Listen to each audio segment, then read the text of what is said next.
BYU football team finally got things rolling against Hawaii last week, rolling to the 47-0 victory over the Warriors, but they've got a bigger test this week as Utah State comes to town. I'm Jared Lloyd, sports editor for the Daily Herald, here with Jason Franchuk, BYU football columnist for the Daily Herald. Jason, what are your thoughts as BYU looks toward this game with the Aggies? My first thought, Jared, isn't it gorgeous out here? I mean, we're spoiled, man. And this is going to be a great fall here. But anyway, let's get back to football talk. I'm excited for this game. I've been excited for a while because I like Utah State. I've gotten to talk to Gary Anderson a bunch the last 4 or 5 years, just between him being at Utah as the defensive coordinator, and he's in his 4th year as the head coach at Utah State. He runs a really good ship. I mean, this guy knows how to coach, knows how to recruit, and this is going to be a big challenge. You talk about Hawaii not being that much of a threat. These guys are a threat. They're legit. They're a solid WAC team that will go into the Mountain West next year, and they really should be ranked, Jared. I mean, they should have beat Wisconsin on the road with a 37-yard field goal in the closing seconds, and they missed out, but those guys are eager to make up for last year's game down here. So I expect a full throttle, probably a defensive battle when you look at it, how good these defenses are. So it's going to be very entertaining football.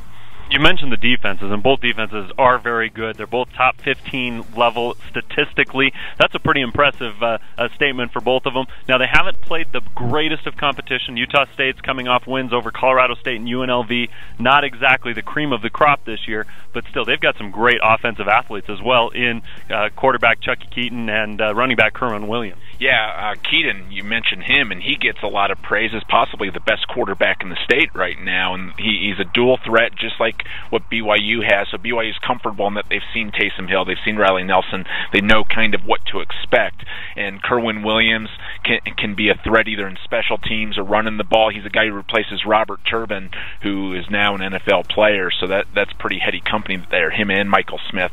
But the guy that Utah State's really excited about is Chuck Jacobs. He's a receiver and everything, and those guys are pretty talented. And you know, I think a few years ago this was one of those games where BYU kind of poo-pooed it on the schedule. I know they went up to Logan, I think it was 3 or 4 years ago, and really dominated. It was a fourth quarter game that Utah State was just excited to try and get a score. And you talk about how much a guy can change a program. Gary Anderson's done that. They're defensively sound, and it's going to be an interesting matchup when you talk about how much Bronco and Gary Anderson know each other and admire each other.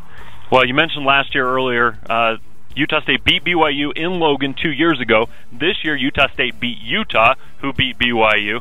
And last year, Utah State really had a legitimate chance to beat BYU. It required Riley Nelson to come in and drive the team 96 yards in the final minutes for BYU to be able to eke out the win. Do you expect the same type of game where it might come down to that final last few plays? Well, I know from talking to Utah State for stuff we're doing this week, Jared, that they're eager to see their offense try and capitalize on some defensive opportunities. They feel like, hey, the defense can maybe carry them, force some field position, force some turnover situations. I think BYU probably has to feel the same way, that they can do the same things to Utah State's offense. But, you know, I just don't know, Jared, what do we get out of seeing Taysom Hill or Riley Nelson right now? And if Riley plays, which Riley Nelson is it, I think this is a very fascinating game as we get into a big October for BYU that we knew was pretty good when you look at going to Notre Dame, going to Georgia Tech, but my goodness, Oregon State is ranked right now. Utah State, as I mentioned, should be ranked. This is a pretty big month with a little bit of uncertainty for the Cougars right now. It all starts on Friday when Utah State comes to LaVell Edwards Stadium. Should be a great game, great atmosphere. Always is the last few years when these two teams have met. So we'll see how BYU takes the field and what they're able to do against the Aggies.